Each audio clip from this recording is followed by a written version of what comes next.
Welcome to the Broken Agenda podcast, sponsored by Laughing Rock Technology.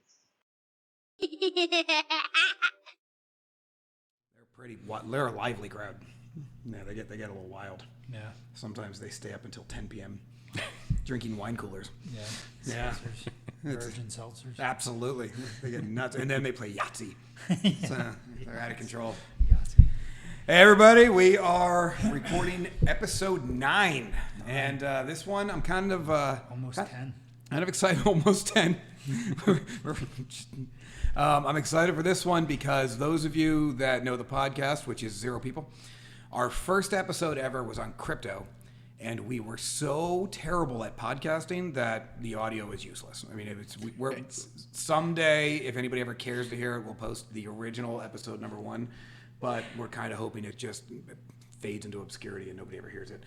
But due to the glory of Tyler McCulley, we can now re-record this one. So we're going to reboot our crypto episode, and luckily we have our crypto expert, Jimmy Klopp, to my left, Tyler McCulley, our jack of all trades, and I'm Craig Stoneha. So let's get into it.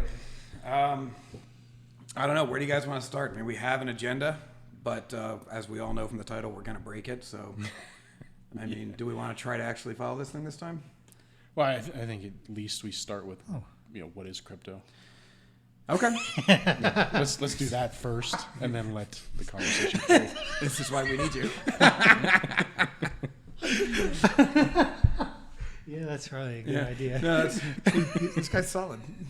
All right. So what is crypto? Does anybody else want to tackle this one, or do you want me to do this? I say go for it.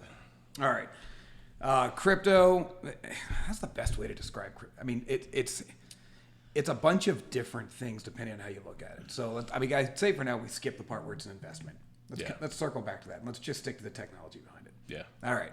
So the genesis of cryptocurrencies is essentially just a way to bring blockchain to the masses. So so we really got to start with blockchain. So what is blockchain?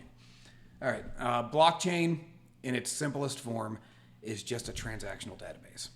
But instead of being overly complex and like a big spreadsheet or a database or anything like that, it is just a single chain of individual events that only gets added to, never gets deleted. So, for example, let's say you're running a retail store and you make a transaction. Well, if you're using a blockchain to track your transactions, your previous 10 transactions are going to be in your blockchain. Your next transaction will be added to that blockchain. Now, let's say 3 transactions ago, that person comes back and returns their merchandise. You don't delete that entry into the blockchain. You now add another entry that adds that inventory back and adds the money back to them. So this blockchain, this never-ending growth of information, is virtually impossible to be hacked or to be faked because, 1, it's unending. You can't delete things out of it. But 2, because of cryptocurrencies, it is independently verified by millions of computers all over the world in real time, all the time. So would you say that's a good explanation of what blockchain is? Yeah, I think it's a great analogy. I mean, it works for everything. Yeah. And I know we talked about this the first time we recorded it, and we didn't really go into this when we were prepping, but I mean, I think the medical field, being able to keep a blockchain of people's, medical conditions, allergies, every single procedure they've ever had done. I mean, what else? Retail we just talked about. Anything supply chain wise, from shipping to Everything. manufacturing. I mean, there's really nothing you can't apply blockchain to. Yeah.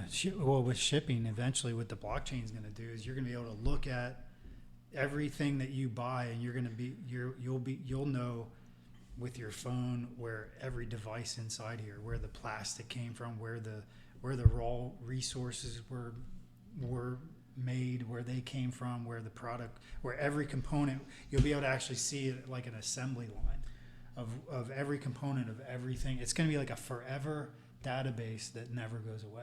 Which is going to live forever. Which may be useless to a consumer, but that is awesome to a manufacturer. Yeah. Like to be able to figure out exactly where that plastic, if you had a defect. And you realize you got a defect, you can track it back to exactly where those chips were made and what batch it was from, figure out exactly which phones they ended up in, and make sure you recall not just every phone sold in August of 2020, but these 764 specific phones. Check your serial number. We know they have it. And just you 764 people need to return your phone. Or even to the point of what hole the sand was dug out of. Yeah. You know what I mean? To where, what was the chemical makeup of the ground or the area where the raw resource came from. Let me ask this question. How does that differ, or why is it better than what they already do today? I mean, it's manufacturing, lot codes and all that stuff. Help identify. It's not always better in everything. What is nice is it can't be altered, which is a huge thing. So a lot of times you have, and if you ever really look at accounting records or any type of shipping manifest or anything else, you've got stuff crossed out all over the place. You've got stuff scratched out. You've got pages removed, just basically because there's constant motion, constant activity, and, people are on a timeline. So digitizing all of it and making sure that there is no way to mess with the original information is huge. Yeah. So, you can even track it back to, we originally mined this sand out of this pit, but then we didn't use that sand because we went to another pit, which maybe somebody would have thrown that entire thing away. But then we had this entire lot of sand that was sitting there that somebody found that ended up using it, and now it ended up in these things. Well, now we don't have any record on where that came from. Now we do. It's in the blockchain. It's all logged. It's all tracked. And eventually, when we're pulling stuff from other planets, we're going to need to... We're not going off script yet. Not yet. Oh, that came from that asteroid. Which would be awesome, too. That would be very cool. So here's an example. So back remember when we had the flooding, and I guess the Schuylkill River overflowed, and a whole bunch of buildings downtown in Reading got flooded out. Yeah, it was like 12 years ago. Yeah, so apparently, like all of the a bunch of plans for like wiring diagrams and stuff for the city, sewer diagrams, like they lost a whole bunch of information about the city, like all the utilities. Yeah, but to his point, wouldn't just having that digitized have solved that? Yeah, exactly. Well, yeah, you have it digitized, but you have it like it's kind of like, so right now if you go to the courthouse and record something, the only record is at the courthouse. So if the courthouse records become damaged, then there's no record. That's why the courthouse should have a proper backup plan in place to have them off-site. Yes, they should. But even still, if the courthouse isn't using blockchain, the blockchain's irrelevant. Right. Or if the server that they backed up to, so it becomes like, we back stuff up now, like, I guess the blockchain is just a forever guarantee that nothing is going to disappear. But I think we got to be honest with ourselves here. Like, blockchain only works if you're working it properly. So, for example, we're talking back to the origination of every single component that goes into this phone, but you still have to put it into the blockchain. So if you're not properly, barcoding and scanning every single thing that you get, and you're not adding it to the blockchain. So let's say you've got a mining operation that is pulling all that sand out for the glass that goes on the front of the phone, but you're not tracking any of it. You're just mining like crazy, throwing it into a big box and shipping it off to your warehouse facility, and then they barcode it and inventory it and add it to the blockchain for the first time. You may not know where it came from. So it's it's not a perfect solution, because there is still a human element here. You still need to, this is what you were saying, I think, and I think you're right. Yeah. You still need to track it. You still need to inventory it. You still need to make sure you're logging it. Where it really fixes things is if you do it right, it'll always be right. Okay. So, it really takes that whole crap in, crap out philosophy of business and takes it to the next level. If you put the right information in, it will always be the right information no matter what, because you can't change it. Yeah. So... And then we're probably the first phase of, how do we record forever information that it doesn't get messed up? Like the phase now is recording it, and eventually it's like, okay, we can record it now. Now, as all these other systems develop, they'll be, okay, how do we make sure that initially everything is correct?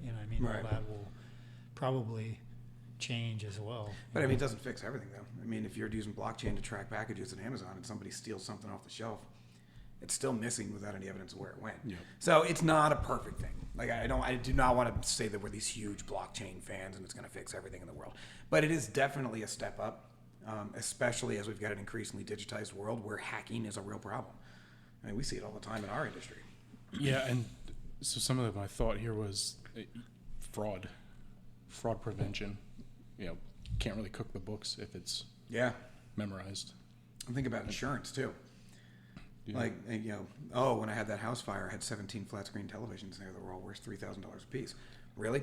Because we checked all your blockchain records and we don't see that you ever bought a $3,000 LCD flat screen. Yeah. Like there could be a lot. Yeah, fraud's a great one. You can really kind of. And that could reduce insurance rates. I mean, insurance is off the hook, maybe. No, insurance because you have a They lot of never fraud. go down. They only go up. They might stop going up for a year or two. I don't know. But they never go down. I'm not so sure of that because I think that there are coins related to insurance now, and I think things are changing. Well, it's just like look at like exchanges now, even stock exchanges. You have everything is sort of morphing, and I think people are getting to the point where they we all realize there's this huge kitty of money that's going to insurance companies, and people in insurance, down to the basic level are making huge amounts of money, and the money that's, so I think that as a whole, I think that people are kind of becoming tired of it, and I think that there are changes coming. I think that there's changes coming in just about every facet of our life at this point because of blockchain. Because of figured we're blockchain. talking about Because of blockchain. Because of blockchain, I think blockchain is going to change things, and I think that some of this is actually going to come into play. No, I think you're right. Look, blockchain is clearly huge. It's only been around for a decade? Yeah. And it's already changing everything. Yeah. People just don't know it yet. It's not really, hasn't really got into. You can't see it. Yeah. I mean, you're still looking at the same web pages, and even if they're using blockchain to track what you're tracking, you're not seeing the blockchain. You're seeing the result of the information in the blockchain. So I don't know that individual people are really ever gonna see blockchain or care. What it's going to do is it's going to integrate itself into the back end of our life. Well, it's like they didn't care about the internet. They didn't care about e-commerce, but like now all of a sudden they didn't care about phones, but now it's like life is so easy. It's so but they still don't care about convenient. They don't care about e-commerce. No. Take it away. It goes down. Take it away. Exactly. They care. They just don't remember. Well, we're Americans. You care. never go backwards. Come on, man. I think blockchain is ultimately going to make it even more streamlined. I do too. I think you're right, but I still don't think people will ever see it. No. But I think that's why generation. conversations like this are important, because understanding what's happening behind your dollar, what's happening behind your shipments, what's happening behind your investments. I mean, those are going to have, even if you don't care about blockchain, understanding that will at least give you insight into what to expect. So, I mean, I don't know. We could probably go on blockchain forever. Say there's all sorts of questions that you could ask. I mean, I don't even know anymore, because it has been around for so long. I mean, 10 years is a long time. It doesn't fit, but in the IT world, I mean, the internet's only been around for 20 or 25, something like that. So almost half of the internet's life has had blockchain in it. And I still run into people that have no idea what I'm talking about. Or still are like, well, I'm not buying that Bitcoin, that's fake money. And I'm like, it's pretty real money. Yeah. I don't know what you're talking about, old man winter. But yeah, so I just think there's a lot of people that it's never going to affect them. They're never going to get involved, never going to get engaged. I think most people will never buy crypto as an investment. They'll probably just have their investment guy add it to their portfolio. Yep. As it becomes mainstream. So you don't think it's going to become to where it's actually takes a lot, it becomes part of commerce, part of. I think it'll be a percentage of commerce. Would you take crypto payment for services? Yes, and here's what I think. What you're going to see, I think it will be a part of the overall economy, but it's going to have to be made easy. So here's my vision of what I see is going to happen. Amazon has a cryptocurrency.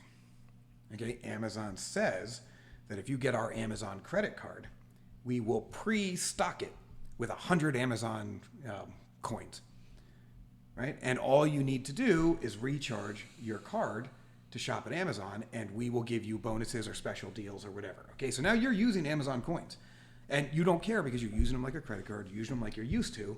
If you can make it like something somebody's familiar with, they'll never even know. I mean, right now it is something wildly. I remember the first time I bought Bitcoin. I mean, it was the digital equivalent of going down a dark alley and dealing with a guy in a trench coat with no underpants on. Yeah. I mean, that's what it was. And it was terrifying and weird. And I was pretty sure I was going to get screwed over. And that when it worked, I was like, woohoo, it was amazing. But you're going to see this. You're going to see these credit cards, and they're just going to use it. And people do it now. I mean, how many people recharge their Starbucks app all the time? How many people recharge their Dunkin' Donuts app or their Target app? They'll just recharge it, but instead of recharging it with cash, they'll recharge it with coins.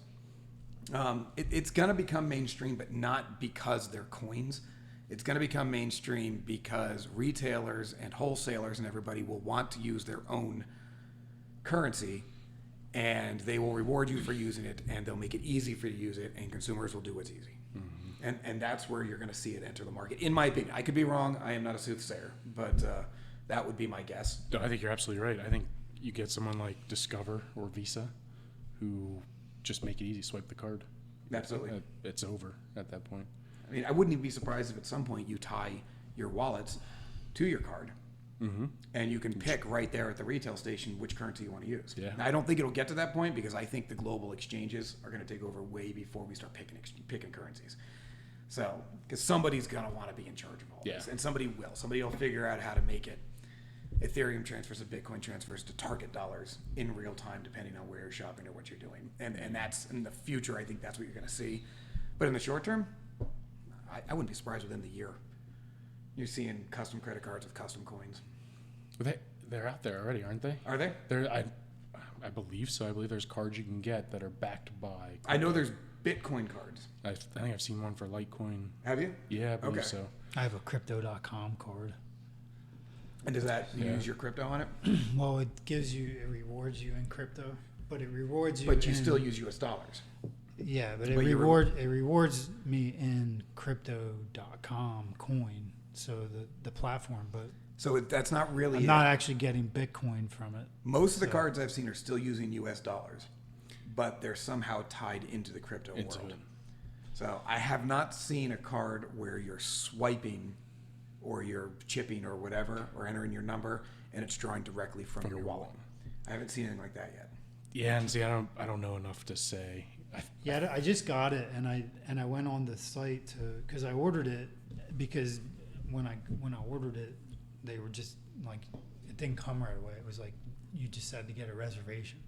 So it showed up, and I threw it's on my desk, and I just went online to try to figure out because it didn't really come with any information, not like a regular credit card. But dude, this credit card weighs like it's as heavy as like 5 credit cards. Why is It feels like a piece of metal. Did they actually put crypto coins? It's coins like are a inside. credit. The coins are in it. You got to crack that bad boy open to get them out of there. Got Man, to they're probably solve worth money. I mean, it looks like a credit card, but it's heavy. I don't know what it's made out of, but it's definitely like it feels like it's metal. It's made of I mean, value, it flexes, but It's made of value. anyway. So I tried to go online and see like what the details were. Like I'm not even sure if I use it like a credit card, and if it's like what the limit was. So when I got it, I had to buy stake in crypto.com. So I bought $400 worth of crypto coins. See, that's crap. And That's the stuff I hate. Like, We're gonna make you invest in that. well, no, I'd much rather use my Visa card and get cash and go out and buy crypto than use your card to get some sort of crypto that may or may not be worth something 10 years from now. Yeah. Like, piss off. Like, you're fake money. Like, that's fake money in my opinion. You're trying to generate demand by driving some sort of value through your card. And it's a good marketing strategy. And maybe it'll pay off, but I'd never buy in. No. well, the crypto.com platform is pretty killer. It is pretty good. I mean, so It is. that's but the I don't reason want, why I did it. I don't want your is- crypto.com money. I don't want your fake crypto.com money. Well, some of the there's other like Binance coin. Binance has a coin, and their coin's up at $300. And crypto.com's coin right now, and they're just coming into the scene is 12 cents. Yeah, I should buy a bunch of those. So So crypto.com. Everybody watching this, buy crypto.com coins so we can run that bad boy up. This is like a mini Reddit. so, We're gonna do but I that. think crypto.com is going to be a very No, I do too. I think it's going to be a very prevalent platform. I do people too. use. But again, now we're getting into this. There's so many coins out there, and it's so confusing. They're all so specialized that until there's centralization, I mean, people, with the exception of the true nerds, most people who are in crypto, and would you agree with this, are in it for investment purposes. Yeah, 100%. Yeah, I mean, I don't know. I really don't know anybody that actually spends their crypto. No.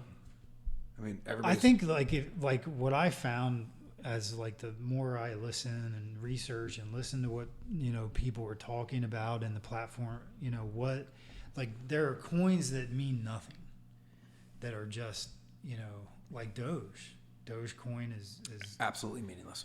Like, it was just a fun coin. It was created that you could just throw around tipping people, because you liked an article they wrote. It was just like for no purpose.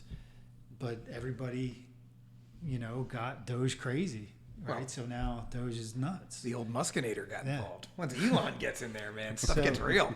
But then there's there's coins that there's a lot of function and purpose behind them, and I think if you actually start to look, you'll see everybody talking about the same coins. Did I tell you that I sent Elon Musk an email? Did you? And I said, I just want you at the end of an interview to just say my name. Don't even explain it. Just end the interview and be like, Craig Stonehaw. I just want to see what happens. I guarantee you I become a rock star overnight. I was like, just say it. Just say it and see what happens. So you sent him a letter? I sent him an email. An email? Yeah. You think he's going to read it? No. They went to like corp.elonmusk.idon'tcare.go screw yourself.gov. Like it went into a pile and got incinerated, and the ash then got double incinerated, and then they dropped it in the ocean. But maybe he'll say Craig Stonehaw at the end of an interview, and then I'll laugh. And then the joke's on you, Jimmy. Was that the Elon at imadouchebag.com? What is that not his real? Damn it! Look, I'm not good at this internet stuff. I'll get it someday. I'm getting there. I'm wicked smart.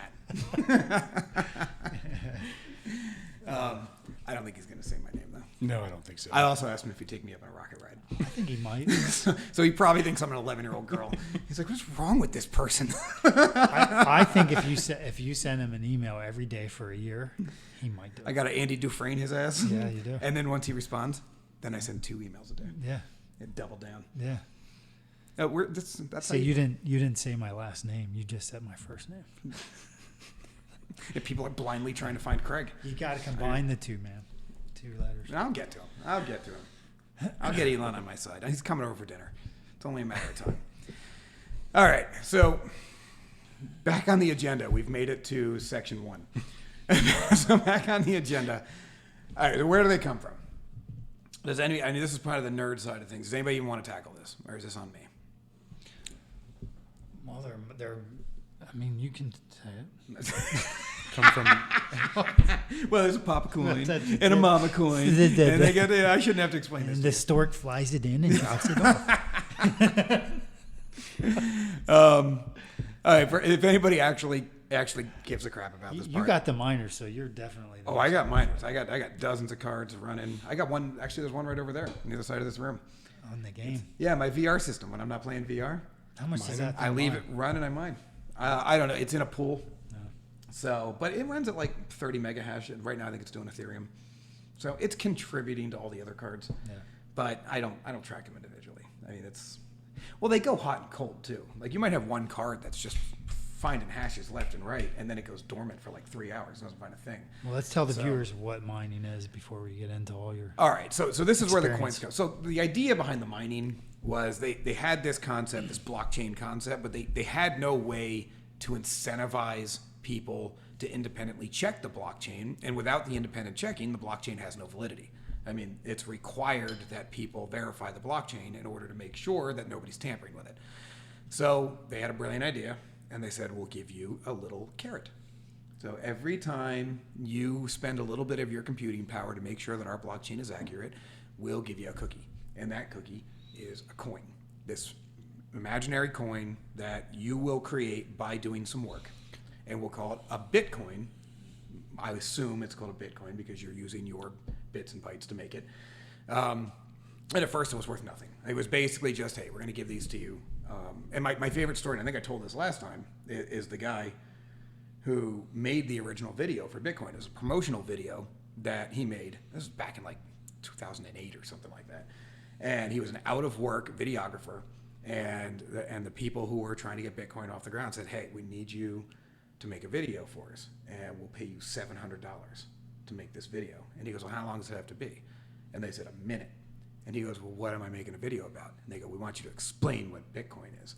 And he goes, all right, do you have the $700? And they said, no. but we'll pay you in Bitcoin. And he was out of work, so he's like, crap. Fine, I'll do it. Which at the time, Bitcoin was like 12 cents. So he got like 4 million Bitcoin to make this video. First video ever made. I don't know if it did well or not. I have no idea. He forgot. Threw it into a cold storage wallet, threw it on a USB stick or whatever, and totally forgot he had it. Until Bitcoin ran up to $20,000, $30,000, $40,000 a coin. And all of a sudden he's like, hey, I think I have like $200 million worth of that stuff. And he did. He had like $350 million worth of Bitcoin. So this guy who's worth nothing is all of a sudden a multi-hundred millionaire. Except he forgot the password to his cold storage. And it was on an old style wallet where you get 10 guesses at your password. And if you miss 10 times, it auto deletes itself and scrubs its memory. So he has guessed 8 times. And he is terrified to guess another time because he doesn't want to lose $350 million worth of Bitcoin. So he is living in a 1-bedroom apartment with a couple $1,000s to his name and a USB stick worth $350 million. It's like the worst. I would rather lose the Bitcoin than have it in my hand and not be able to get to it. That is horrific.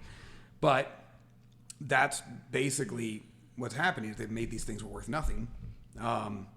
And then more and more people got involved. They started mining, and they said, we'll verify your blockchain and take some of these Bitcoins and everything else. And then as people started getting them, it started going up in value a little bit. More people jumped in, and next thing you know, you've got millions of miners that are all contributing. Now, the next logical question is, what's a miner? Miner's really only a combination of 3 things. You've got the individual, like you, me, Jimmy, that you are using your computer hardware to actually try to verify the blockchain in its current state. So that's your job. You're putting effort in. Your responsibility is to put in the effort. Then you've got pools. So pools are necessary because the blockchains are huge. So you can't find an entire hash really on your own, or an entire blockchain on your own. So you need to work with other people. So you've got to have a pool. And then you have to have a mining software, which sits between your hardware and the pool, which actually makes sure that you're compliant. So those 3 things together, and that's mining. That's all it is. And then as you mine, maybe your pool all works together. You've got 500 people that all are given a bunch of graphics cards to it. They all find a coin, and then you split it based on the effort put in between all the people. And you get maybe 1/100th of a Ethereum or a Bitcoin or whatever, but you just keep doing it, and it adds up over time. I mean, I've been mining for 4 years now, 4 or 5 years. So let's go all the way back to like the beginning.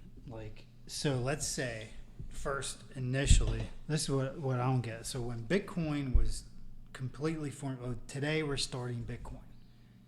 How did the very first coin become to existence? Well, nobody knows because nobody knows who made Bitcoin.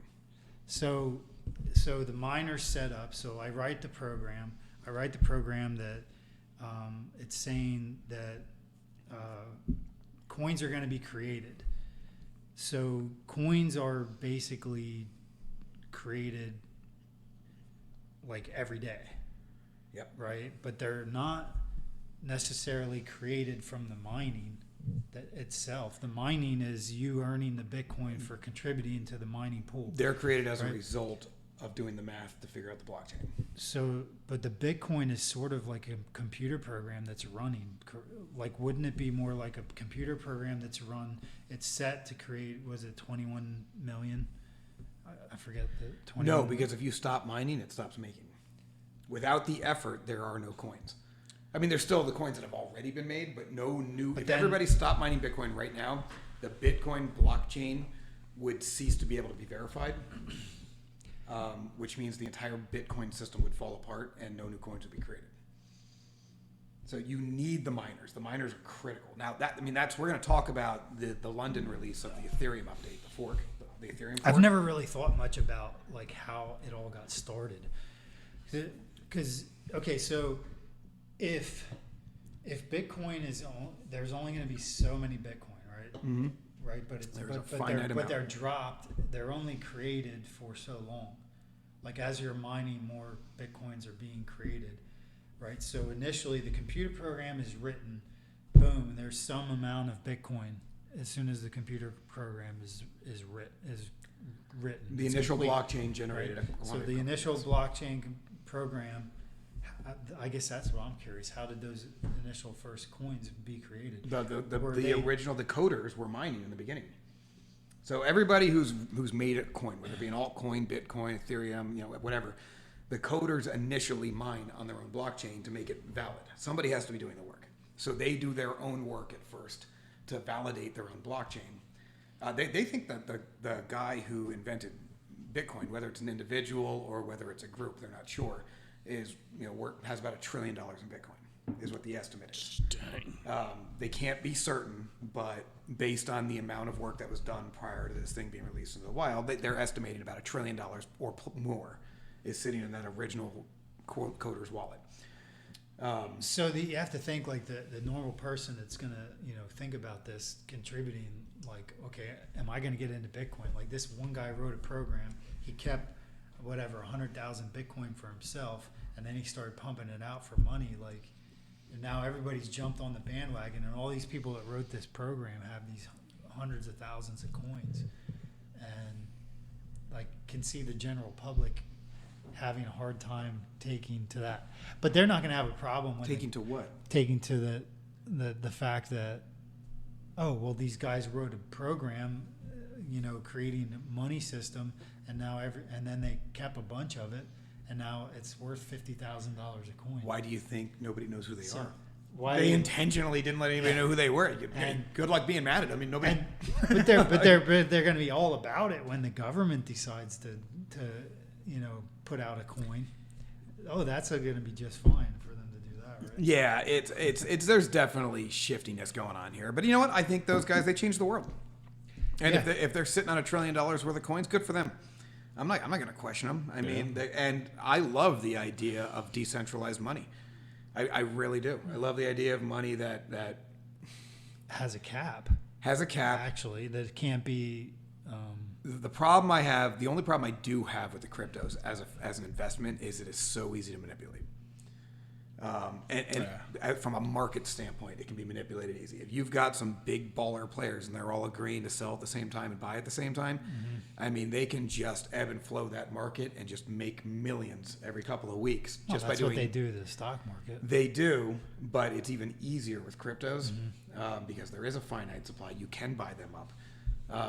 So there's a true amount of unregulated corruption that goes on in the crypto market, which is tough to absorb. But you're right, the stock market does the same thing, just on a different level, different way.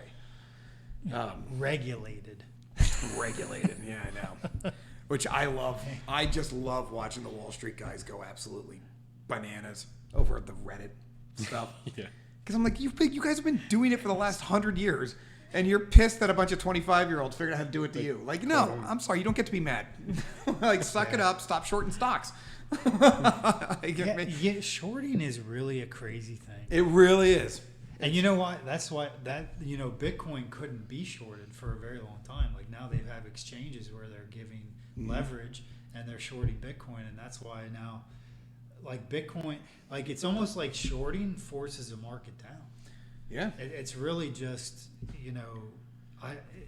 and it could very well be. And some would argue it stabilizes the market because it forces a downward pressure on an upward trend. I don't necessarily agree with that. I don't like shorting, period. But wouldn't supply and demand it's alone? See, I don't agree with that because if a market's going to go away, you're a capitalist. If a market's going to go away. Filthy right? monster. It's going to go up and up and up and up. As long as people are willing to buy it, then it's fine. But eventually people will not buy it, right? But there is no downward shorting pressure to push that market down. It's going to fall by the weight of its own load. Like people just won't buy it no more, right? It's already blew its load. They're not gonna... You did it twice. But the shorting is just a mechanism that they use to steal money. Now it is. I don't agree with shorting at all. The dollar price would drop on its own. What they do is criminal with shorting. I play craps, and anybody who plays craps knows that you hate the guy that plays the don't pass line. You hate that guy. You hate the guy that bets against the table. And he gets booed and he gets ridiculed, but man, sometimes his odds are better. I hate to admit it, but his odds are actually better than the pass line. Like he's just a jerk. And he's shorting the table. It's the same thing. That's the best thing about craps is you can decide which side you want to join. So wait, now we don't know. Are you pro shorting or anti shorting? Because now you're pro crap shorting. Yeah, but craps is like the roll of the dice. Shorting is like, they're able to take downward pressure and push the market down. I don't think that's, and they can do it so hard and so fast that it's. We were doing so well. What is wrong with you guys? Sorry, that's my fault. Yeah. All right. No, I agree. I agree with everything you're saying, and you're right. And now you're starting to see it in Bitcoin. You're starting to see it in the other cryptos, and it's going to be a problem. But I don't think there's any way to avoid it. Once anything gets big enough, and you get the mainstream investor, and you need the mainstream investors though, because to make this thing have value, we had to start getting it into mainstream investments, start getting into portfolios, start getting it into ETFs, start getting into mutual funds, and once you do that, you bring in all these mainstream investor concepts. And there's just not really a way around it unless you start banning shorting across the board, which I wouldn't have a problem with. But maybe I don't see that happening. I don't understand the all of the thinking that goes behind it, but I don't think it was created to regulate things from getting out of control. I think it was created because no, it was done like any other gambling. Yeah. It was created to find another way to bet. And that's all the market is. It's gambling with fancy terminology. Yeah. I mean, it's and a lot more metrics. Maybe not. I don't know. Some stat lines are pretty complicated in football, but especially baseball. But yeah, that's all. It's gambling. And they said, you know what? We're always betting for these stocks. Sometimes they lose. Who's betting against them? Like it makes sense if you realize that all it is gambling. That's all it is. So, which is why I play the market more than I go to the casino. Because I feel like it has better odds. Yeah. It's my favorite form of gambling. But I still do play craps occasionally. Really? It's like not better. They're better than blackjack? Craps? No, blackjack's got the best odds, right? 49.51. 49.51. Should be best odds in the house. No, I don't. Isn't? Is blackjack the best? I think it does. I think is it? Don't even know. I don't know. Who cares? All right, we're not talking about gambling. We should do a gambling podcast. Wait, you guys, do you gamble? Yeah. I like poker. Fun. Oh, all right. Yeah, I do we can talk poker. All right. I mean, if I go to Vegas, I play craps. That's the adrenaline. Craps is so much fun. Yeah. The problem is when you've been at the table for 5 minutes and you realize you lost $300. But I feel sorry for it because nobody else seems like they're having fun. I mean, I guess they're winning money. No, and the blackjack guys look damn near depressed. It's like the party. The party is at the craps table. Always. Craps and sometimes roulette. Roulette gets a little squeaky sometimes. I've never seen an exciting roulette. No? I don't know. When it keeps dropping on red and everybody's got their money on red, and yeah, it gets spicy. I've seen it happen. And bingo. Yeah, bingo. Those bingo ladies get crazy. Yeah.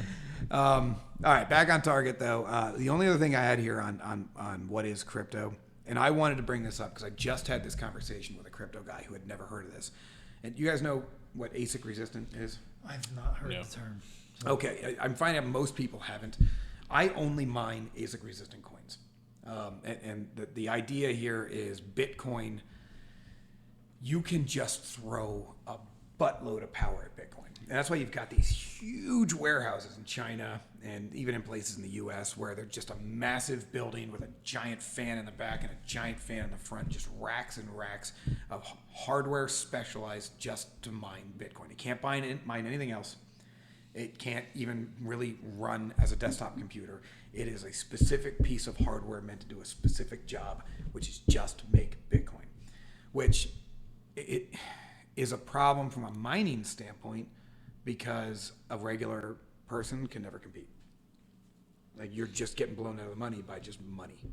Not blown out of the water by money. It's just people just hurling money at it. Now you're getting shoved into a corner. ASIC resistant basically doesn't allow you to do that. It requires you to actually play on a more level field, which means that somebody like myself that's only running a few dozen cards for mining is actually going to get a much fairer shake on my mining investment. So I could never mine Bitcoin with my hardware. I would have to buy specialized hardware to do it. And then I could never use that hardware to mine anything else. I couldn't switch it to another coin. But right now I switch between coins all the time based on profitability and what I believe in and everything else. Yeah. So I would say anybody thinking about getting into mining, really, really should stay away from any of these specialized coins that you can just mass mine. I mean, you can, but you're one fork away from disaster. You know, they fork it, all of a sudden your mining efficiency goes through the floor and you're stuck with this specialized piece of hardware that you spend $8,000 on that's giving you crap returns. And you're competing against the big boys. Yeah. So, but that's the last thing I have to say on that. So what you're saying is that your cards, you're able to change the coins you can mine. I change coins all the time. But So is that what you're saying that ASIC is? that is ASIC resistant. So that Because means you can change what you mine. not only can I change it, but it also it naturally throttles people that are throwing power at the mining. So somebody that tried to build a Ethereum specific ASIC rig would get throttled. They wouldn't be able to get nearly the power out of it that they want. You know what seems really crazy? I just had this thought. Like, so what if, like, every device, you know, we get to a point where every device that's built and created is part of a mining, is part of a, like your phone. It's like all these tablets, all these phones, your car, if you have an electric car, your smart house, your devices, everything is contributing to the blockchain, which is mining. Like, you've now have distributed mining where everybody, like, their energy they're using in their house, all these devices that everybody's buying is potentially generating income for them. I mean, like, this stuff can really change how humanity moves forward. I think if everybody was doing it, it wouldn't generate that much revenue. Well, but I mean, I think that's part of the point here is it is an investment right now because only certain people are in it. They're generating to the mine. supply. Well, you're talking about mining though, right? But yeah, but I mean, even if you had all of this this computing power, like, because they talk about the drain on the energy grid. Mm-hmm. You know what I mean? Like, so now you have all these devices and things that are being used every day that can contribute to it to take some of that relief away. You know, it's not going to, because these little devices, they're not going to mine a bunch, but like you may be able to mine $50 a month. Well, I mean, and if you look at the new Ethereum fork, I don't think that's ever going to happen because Ethereum has just now basically created a roadmap to getting rid of miners, which is an interesting concept. I think that's where this thing is headed, mainly because of the energy concerns. I think a lot of these coins are trying to get ahead of this and say, look, we made our coins, we've established ourselves as a real thing. Now we need to remove obstacles to adoption. And right now, a huge obstacle to adoption is the massive amount of coal we burn to mine coins. It's a real thing. It is. Like, I mean, anybody that watches the energy consumption for Bitcoin mining knows it. But you know, the Ethereum coin, this London fork, it introduced two major changes. One is it stabilized the transactional pricing, which I think is huge for Ethereum. That doesn't have any real bearing on anybody else. It might be the standard for all Bitcoin moving forward. So what it did is Ethereum used to use like an auction philosophy, where at the time you were doing a transaction based on how many transactions were log jammed in the transaction log, your price would go up, and based on how much you were willing to spend, basically it was an auction. And if you spent more, you could get your transaction done sooner. Mm-hmm. They got rid of the auction philosophy and they moved over to an algorithm that essentially just kind of prioritizes you and figures out the price based on quantity of transactions, not the value of the transaction. But I think it's a much fairer system. It keeps the spikes away from the pricing, so it doesn't turn people off on actually using it and getting a big transactional bill. But it also streamlines it a little bit more evenly, so it could be used by a lot more. But the second one is they switched from what they call mining as proof of work. You get paid for proof of work. You show that you found hashes, you get a reward based on your work. They're switching to a thing called proof of stake. And this is interesting. So instead of putting work in to get coins, you get coins by staking coins you already have. So you use the value of your current stake of Ethereum. You use that value, you commit it to the pool, and then you can get rewarded on having Ethereum. So actually having Ethereum rewards you with more Ethereum. And it's a very different approach. And personally, I think for a mature coin, it could be a huge approach. Yeah. And so like, you know, so if somebody, we go from being very basic to very tech. Like, so then if somebody's listening, they're not going to know, like, proof of. So if you're staking your coin, you actually can't sell it. You basically say, I'm willing, if I own, so Yeah, my understanding so everybody is, knows that, you know, the market is extremely volatile. It's up and down, right? So if you're going to own a coin and you're going to stake the coin, you got to be a holder or hodler, whatever. So once you stake your coin, you're going to get. Is that a term? What? It's switching the D and the L. Yeah, I know, but is that? But I didn't know it was until Wait, is that how you're supposed to? I've seen that HODL. Is that how you're supposed to say it? I just thought it was like what was the old one when you switced? You're a the minor H and and you E? don't know what hodling is? No, I knew what the initials were, but I didn't know you said it like that. I never realized that. Okay. No, it's just a term. I always read my news. I never heard anybody say it, so I was like, oh, HODL, yay. So Okay, all right. so you're a hodler. I'm a hodler. Yeah. I'm super hod. Yeah. And you know what it was? It was actually just a misspell. Somebody misspelled it, and it took, Get outta here. And it took hold. Yeah, Took hod. it took hold. Hodl. It did. It Took took hodl. hodl. Huddle. It took hodl. I'm so gonna never say hold. Somebody again. misspelled it, and then everybody's like, hodl, hodl, Hodl, hodl, yeah, yeah, hodl, hodl. And now hodl. next thing you know, they were printing T-shirts and Ever tell you the story about where the term spam came from? spam. No, So- like spam in a can. Yeah, like spam in a can. But back in the '90s, you remember the '90s? Yeah. They were good times. Yeah. I don't. So everybody had dial-up modems, and they were like 9,600 baud. But even back then, in the go-go 90s, people really wanted to look at naked people. So you would like go online, like you'd get an email, and it would say like, "Hey, check out this hot." Like, who was a hot chick in the 90s? Like, check out this hot naked Cindy photo. Crawford. Cindy Crawford. There you go. Yeah.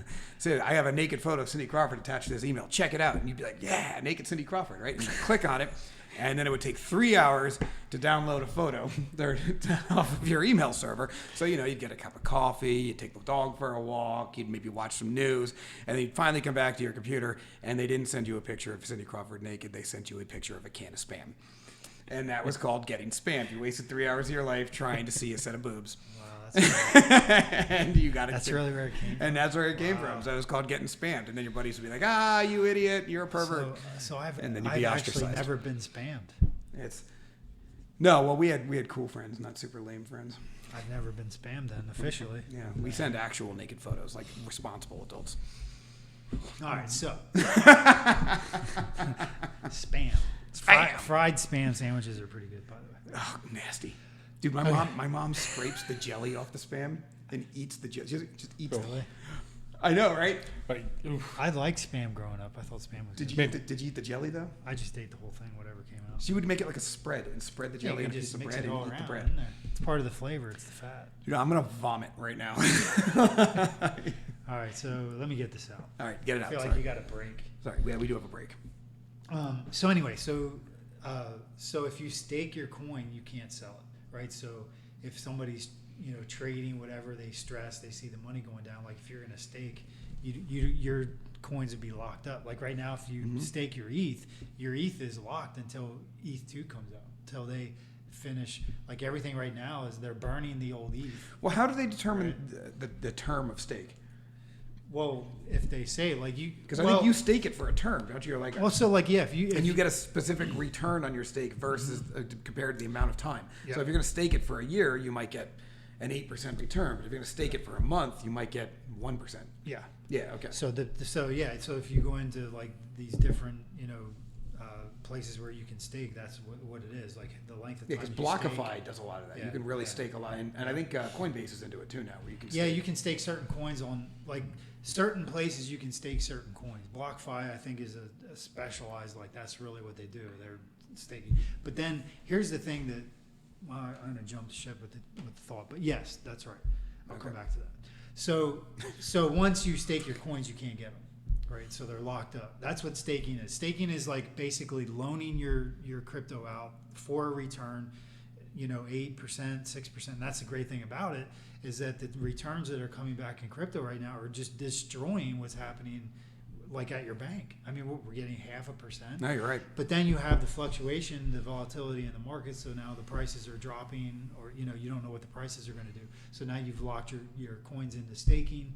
So maybe you're getting 8, 10, 15%. So you're saying you might be getting 10% at Ethereum at $3,000. You have 10 coins. You have $30,000. You're getting 10%, and then it drops to $1,800. And drops you're getting 10% of $18,000. Yeah. So you can look at it in two ways. You can look at it if you're a hodler, you're reducing your your losses by staking your coins because you're making up for the losses you're going to. See, and the way I look at this is if you are a hodler, even if your crypto investment drops by 50%, if you're getting 10%, you're still beating what you would get if your money stayed at 100% at 0.5% in a money market. Right. So right now, there's no risk. Now, if inflation happens and interest rates start going up, well, now we've got a different conversation. But right now, staking your coins, if you have no intention of using them or selling them, almost has no downside. No. Well, I think there's some problems with like vulnerability of it. I think there are some, like, you're putting your coins when you're staking them. It's not like it's in your wallet. Your wallet is much safer. Right. So when you're going to these these sites where you're staking, they are out of the exchanges when they're staked. They are still. It's like if you stake in Coinbase, your money is not on the exchange. It's off of Coinbase in a wallet. Yeah, but Coinbase announced a couple months ago that they insure it. They are insured. Yes, Coinbase. So even if there's a loss on Coinbase, your coins are fine because they're insuring your investment and they're insured by an actual insurance company. So that problem is going away a little bit. Yeah. I think the real problem here for a hodler is, I like saying it by the way, is if you exchange coins. So some of us that hold might not ever use our Ethereum, but I might take one Ether and exchange it for, Cake. And be like, man, this Cake thing's going to be a real deal. I'm going to take some Ether, I'm going to move it into Cake, I'm going to ride the run up, and then maybe I'll move that back into Ether. And I'll be able to reinvest for more Ether than I had before. And you kind of lose that opportunity for staked because you also can't transfer it. Exactly. It's locked. Yep. So you can't be in and out of coins. Yeah. So there's downfalls to it. So, and in that example, say Cake runs 50%, and you weren't able to capitalize on that. And if you're in a bull market, your money's staked, and the market's running 50. Now you're still capitalizing whatever the coin you have is staked. Right. But if you're following the market and you're looking to trade more or less, then pros and cons. No, you're right. And I just wanted to bring that up because I think we jumped from where people aren't going to understand what staking is. No, you're right. I'm glad you got into that because it's more important now than ever was, since that seems to be where the crypto world is headed. Is staking being an important part of generating new coins. And I think what's going to happen is right now, well, not even right now. I mean, they're always going to pay you on the coin you have. So that's how they're going to generate coins instead of. So then I guess really the question is, where's the work done?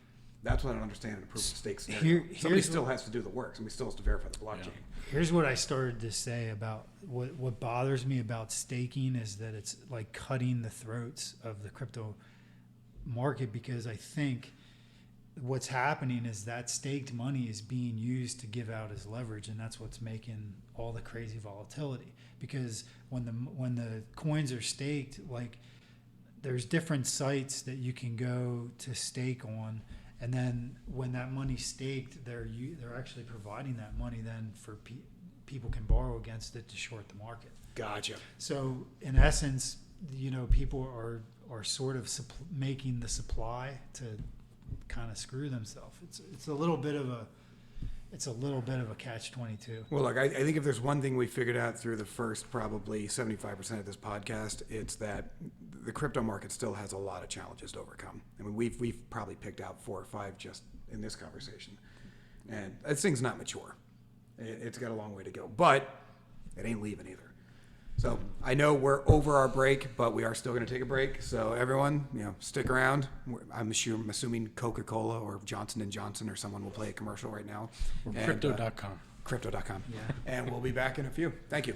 Who doesn't understand what Hold that. I want you cryptocurrency to re-say that.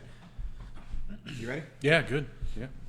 And we're back. All right. So I do apologize. While we were off camera, Jimmy got into some really important stuff. So do you mind rebooting what you were just saying about common versus complicated? So what I'm saying, like You are terrible at this. am I supposed to say reboot? Worst host ever. Yeah, I know. So cryptocurrency, there's all kind of like, it can be very complex and can be very, very overly complicated. But right now there are so many things that are going on in it with, first of all, like the monetary part of it, the games, the NFTs, like just how each facet of life is being, how it's being injected and everything. Like, just like simply look, cryptocurrency has been created so that people who play games, when they're spending their time building something in a game, they can actually, it's creating value now. Right, so you don't go into a game now and just play and then the game's over. The games that they're building now are going to last forever. They're going to reside on the blockchain. And if you're a kid and you spend a year playing, this specific game, and you've earned these weapons, these swords, and or whatever the game is. If it's a fighting game, you've earned armor, you've earned weapons, you've earned upgrades to your character. Those now have value. Yeah, you can sell your character. Now they're being issued to you in the form of an NFT, which we won't go into exactly, but it's the same thing with the investment market of crypto. So certain coins are like Ethereum, right? Ethereum is like a base for contractual cryptocurrency. So now, if I'm gonna, Bitcoin is like the gold. It's like the money of cryptocurrency, right? It's what is holding value. Ethereum is the interactions and the business of blockchain. Is like, hey, I'm gonna give you this thing, and I want to record it in blockchain, and you're going to verify that you got it. So this is what Ethereum is doing. Ethereum is bringing business enterprise to the blockchain and us all interacting together. So, I think Ethereum is probably, like, Bitcoin is just sort of going to fall by the wayside, I think. Well, I think Ethereum is going to... I think Bitcoin's the gold standard because it was first. Yeah. And Bitcoin is the gold standard because there is a very finite amount of them. I don't think Bitcoin's going to go away. It'll probably be the stabilizing anchor for the crypto market. But I do agree with you that I would not be surprised if Ethereum overtakes it. Yeah. So it's like a value holder. So Bitcoin being a value holder, Ethereum is a whole business enterprise that's operating on blockchain. Yeah. And then within, under Ethereum, you have all these subcategories. You have these ecosystems. Solano and Polygon and Binance Smart Chain. So these are just a couple examples. So now these are like subcategories under Ethereum, and then they have built their own chains, and then projects come in and they're underneath. Well, so even by some arguments, NFTs are a subcategory under Ethereum. They are, yeah, and they're on Ethereum. Some of them are on Solano, and then you have wallets, like your digital wallets. That's a whole nother category. So that's like decentralized finance, and that's how, how people on a day-to-day basis are going to start interacting with cryptocurrency through, number one, your wallet. And then you're investing, you're just going to be buying these coins. Maybe you'll be holding them. You might hold Bitcoin. You might use Luna. Like Luna is a coin that is being more towards geared towards like where you're actually buying things. You're using it for commerce. So some of these coins are more commerce oriented. Some of these coins like IOTA is their focus on the blockchain is to create an area where all the robotics and those kinds of things operate on the blockchain. So my take is, if you get IOTA, well, you're owning like a piece of the blockchain that's running all the robotics, all the electric cars, so there's so much things that are going on inside this that it's so intriguing, where a lot of these coins, some of them are infrastructure. You know what I mean? Like, I would consider an IOTA coin, that's some form of infrastructure that they're creating with their blockchain to be able to operate. So now if you own some IOTA, you own a piece of all the electronic infrastructure that all that runs on. That's like an asset, right? Luna is like something I'm going to pay you to buy coffee with. Polkadot is like I'm investing in the ecosystem. If I look at Polkadot and see Polkadot's got 100 coins underneath it and they're all kind of doing well, there's wallets, there's gaming coins, there's this, there's that, and so you can look at these different ecosystems and you can see how the ecosystems are performing, and then you can say, okay, I like this like group, and you can own those coins. It's like so intricate. It's very interesting. It is. Is it too over intricate though? For a normal person? It is. I mean, even for me, I have crypto, but I have the big ones. I have Bitcoin, Litecoin. Well, I consider Litecoin bigger. See, Litecoin is like a commerce coin. Litecoin is like a coin that you'll use in a day-to-day transfer activity. You're not going to spend your Bitcoin because that's going to be the one that maybe holds value, appreciates. I mean, they all will to some sense, but each token is going to have its like a function behind it. And as you look at them and you start to realize, like let's say for instance, like I don't want to keep taking the mic over, but like yield farming. So if you get into like YFI, I forget the name of the token. So that's a token that's specifically used for like yield, for people put their money in, for people to borrow against it.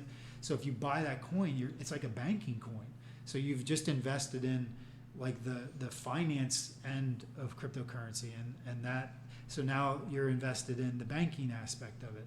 If you're buying a gaming token for these games like Decentraland, where people are going in and they're building virtual realities and metaverse, and you can buy a Decentraland, you can have gaming tokens where people are like living. People are going to start to live in video games where they're like on 3D and they're just hanging out. They go home on the weekend.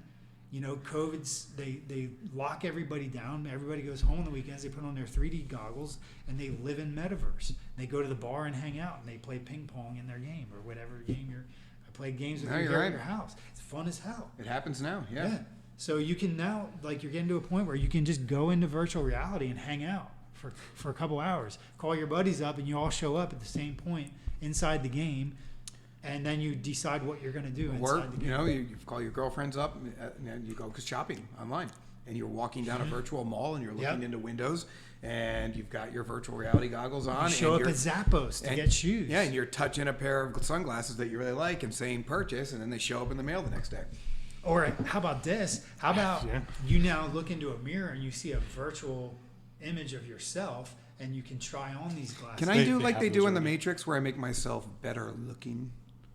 Because that would be good. Well, you can because you build your character. It's almost like cartoon. Because nobody wants to see this. They're in virtual reality. like who let the troll in? like the little bald hobbit over there with the big hairy feet. Like everybody else is gorgeous.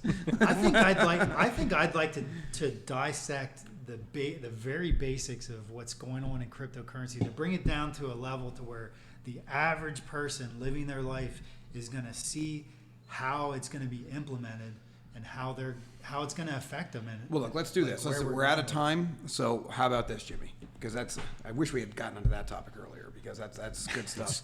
And we will cover NFTs and decentralized finance and everything in another podcast because I think that's going to be its own thing too. Mm-hmm. But guys, so we don't hold everybody up. Final thoughts. Future of crypto, future of altcoins, Bitcoin, all these things. What do you see? What do you predict? Give me a prediction. Well, regulation is going to come. I don't know what's going to happen at the current time. I think, we're still going to see some downside with what's going on. But I think eventually, it's inevitable. I think everybody should be putting money into it. And I think there's a good 5 to 10, 15 different projects that I think are definitely here to stay. And just listening to what's going on, I think it's very easy to pick out the projects that are here to stay. So I say everybody get involved in some little way or another, Can I caveat that just a little bit? Sure. Just do your research. Like, don't just go throw all your money into it. As someone who's lost money in crypto. That's a good point. Just do your research. Like, I absolutely agree. I have crypto, and I hope that it becomes a valid currency that is widely Well, accepted. to that point, I mean, I would say you treat it like anything else. Like you give whatever percentage you give to your 401k. Yeah. You give whatever percentage you give to your IRA. Exactly. It should be a percentage of your income, and you should stick to it. Like if you're like, I'm going to commit 10% to crypto, you should do it as a regular investment. Yep. But you shouldn't be going over that. Like you shouldn't be like, this month I'm going to mortgage the house. Yeah, and don't just go buy into every penny coin that you can find, right? Make an educated decision based on whatever that is. I don't even know. Like I do my own research, but I don't really go outside of what I've researched previously. Bitcoin, Ethereum. I have one, and I regretted that. Like Which one was that? Gollum. I got Gollum. Yeah, it was stupid. That's not even around anymore, is it? It is. No, I it's actually around. had to just convert it to the newest coin because I didn't realize there was and that cost me a ton of money. So it's. I think it's the future. Well- it's the future. I really think so. Okay, so I agree. Your Yeah. prediction, future of crypto. Go. I think it becomes more widely accepted as we start finding the right coin, I guess, is maybe the way to put it. Or someone figures out a way to make all the coins work together, right? The exchanges take over and can convert it. I don't have to go out and buy 35, 40 different coins, just the shop where I shop. I just have a card. Once it becomes simple to use, more people will use it. Gotcha. If that makes sense. No, that does make Yeah. sense. Absolutely. I can't agree. I can't disagree with either one of you. I would say the only other thing I would throw onto that for the future is obviously the exchanges. I think are going to be huge. I think making these things easily move between the different coins is going to be key. And there might even be one large overreaching coin that eventually becomes a standard day to day. But I don't think that's going to be the case. But it could be. But I think that the big thing here for the future of crypto is going to be you're seeing a lot of financial mismanagement on a national scale across the globe right now. A lot of printing money, a lot of countries that are just, and the U.S. is probably the prime example right now, but just a lot of fiscal irresponsibility that happens on a national level because it's populist. You know, people want to see money moving around. They want to see it coming from an imaginary source where it's free. Like they like this. But obviously the only result of that is one of two things: either massive tax increases or massive inflation. Either you got to pay for it or you got to devalue your money. Those are the only two ways you can go in this situation historically, unless there's a third way that it gets invented. While it has not proven yet to be a hedge against inflation, because it seems to ride with the market, I do think eventually anything you own that has a finite quantity will be a hedge against inflation. I think the future of this is going to be a stabilizing force in the financial markets where more people get into it because the US dollar, the euro, a lot of the Asian currencies and everything start no longer having any relevancy. But Bitcoin still will. Ethereum, these fake coins that people make fun of now will become the stabilizing financial force in the world, I would say, conceivably even in the next 10 years. Yeah. I agree. All right. That's it. Thank you, everyone, for making it this far. And again, Tyler McCulley, Jimmy Klopp, I'm Craig Stoneha. Thank you, and have a fantastic night. Take it easy. The Broken Agenda Podcast. Sponsored by Laughing Rock Technology.